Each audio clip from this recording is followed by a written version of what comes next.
Hi everyone, do you like video games? I sure do, and so does everyone else apparently. That's why the Honey Hour decided to make an episode about it.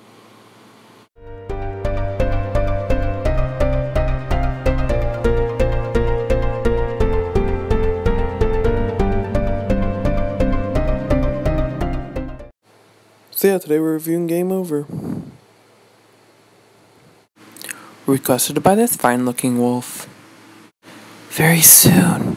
Very soon. Don't worry, I'll do your review very soon, cat. So, our tale of suspense opens with two boys playing video games. Named Kelly, aka Kellraiser, and Gooch? The hell? Anyway, Kellraiser won't stop showing off, and Gooch is tired of it. But the fun doesn't last forever because we get introduced to Gooch's mom, who is, well, just listen to some of her dialogue, it is seriously unreal.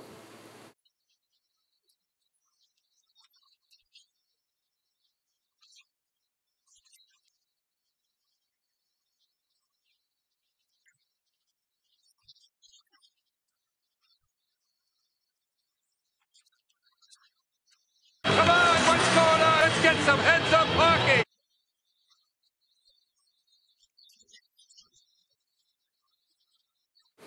You can tell the mother actor made the most out of her small cameo, and you can also tell that 90% of it is improvised, definitely, but it's still golden. I would also like to point out that the Kellraiser brags about this kill, even though anyone could have made that shot. How about even Gooch could have made that shot?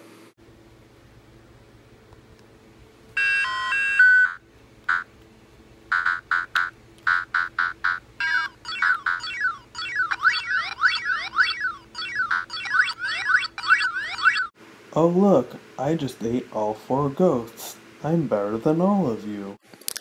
Anyway, Kellraiser gets a strange message from someone known only as the Game Master, inviting him to a gaming competition to a place he's never been before. So, Kellraiser decides, what a great idea. This is followed by symbolism. Eventually, they find a place. But as the smart one in the group, Gooch decides to stay behind. 5 minutes? You want 5 fucking minutes, eh? You know what? I haven't got 5 fucking minutes! Anyway, Kellraiser makes his way into the building, only to meet Major Mayhem himself, who turns out to be this guy. Now, for those of you who don't know, he is played by Brandon J. McLaren, who is also known for playing the Red Power Ranger, so it's a pretty interesting casting choice. Now, Major Mayhem challenges Kellraiser by introducing him to a game called Z-Town, a game that only select few people have played, but Major Mayhem warns him of showing it to anyone else. So Kellraiser, being the good listener that he is, decides to show the game to Gooch.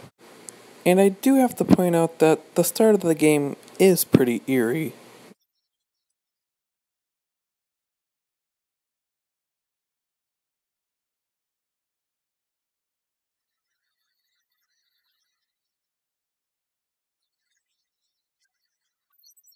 However, once they pick their weapons and start the game, a little light is shed into the room.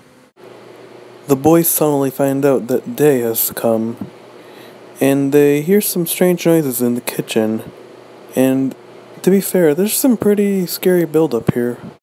Once they are in the kitchen, they are attacked by a zombie, which luckily they manage to defeat. And when I say defeat, I mean hitting him once before completely pussying out. You know, I gotta hand it to the writers, but this is pretty good for a video game tale.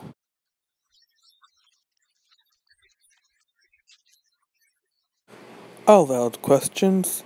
Unfortunately, knowing R.L. Stine, they most likely won't get answered. By the way, remember when I pointed this guy out as symbolism? Well, now it's important here because he's gone. In fact, so is everyone else, it seems. Calories and Gooch begin to venture through their quiet town, hoping to find any sign of life in the seemingly quiet town. Eventually, the boys meet up at a bowling alley where they take a quick break. I guess a lunch break is Z-Town's equivalent to the pause button. But it doesn't look like they're alone, because in there, they meet two other gamers. Named Mika.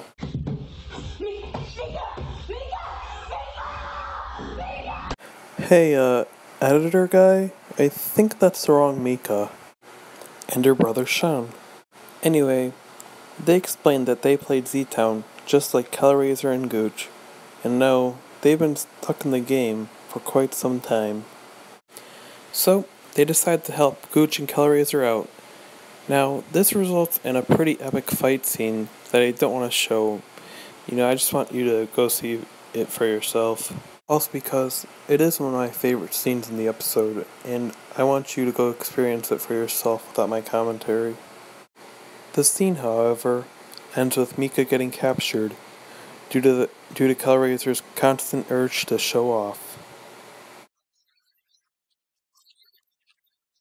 What do you think this is a game? Do you think this is a game? Do you think this is a motherfucking game?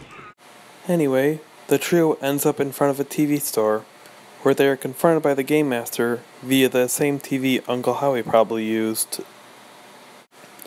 He explains that they are still in the game, and that the only way to survive is to be the best. This adds some suspense points to the episode, because it leaves you wondering who will survive and who will not, which ultimately leaves you hoping that all these characters will get out safely. Shit, I'm 7 minutes into this review, and I barely made any video game references. Fuck. Let's start right now. Okay, Grand Theft Auto. Silent Hill. Complete horseshit. That random Arthur game you probably played in kindergarten. Alright, now that we got that done, let's get back to the review. Shortly after, another zombie attacks, and unfortunately, it gets Sean. At this point, Gooch is tired of Hellraiser's bullshit, so he chews him out for his audacity to put himself first before others just to show off. This scene is actually kind of touching. You see, it's clear that no one has ever called Hellraiser out on his shit, but now that he's realized that two people have potentially died because of his ways, he starts to see the error of them. This episode is also one of those rare times where a message about teamwork actually really works. So, the boys make a blood pact to stick together. And since it's getting dark, the game provides some night vision goggles to help them see.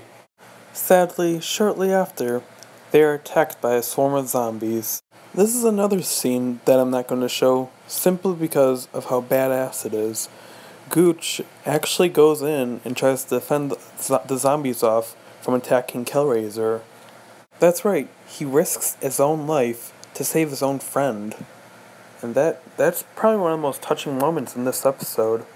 It also adds more emphasis to the moral, because Hellraiser before most likely would have just, gone in there to show off and stuff, But Gooch, he did it to help his teammate.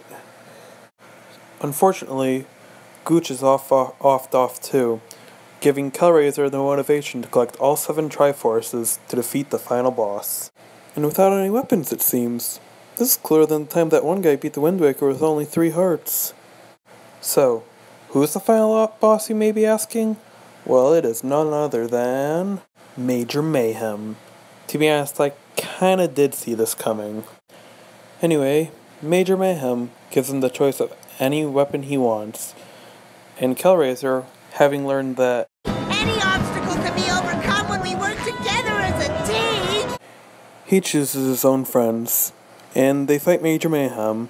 Now, I will admit that this is pretty anticlimactic, since they only defeat him within 12 seconds. So, having defeated him, all of them can just go home now, right? Well, not quite.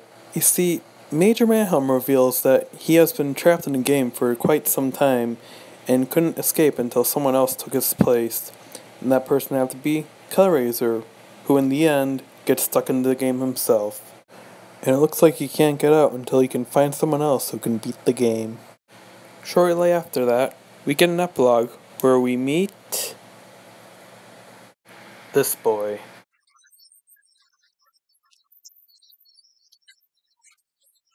Once again, he was right in front. Have any of these kids ever played Beyond Easy Mode? Seriously.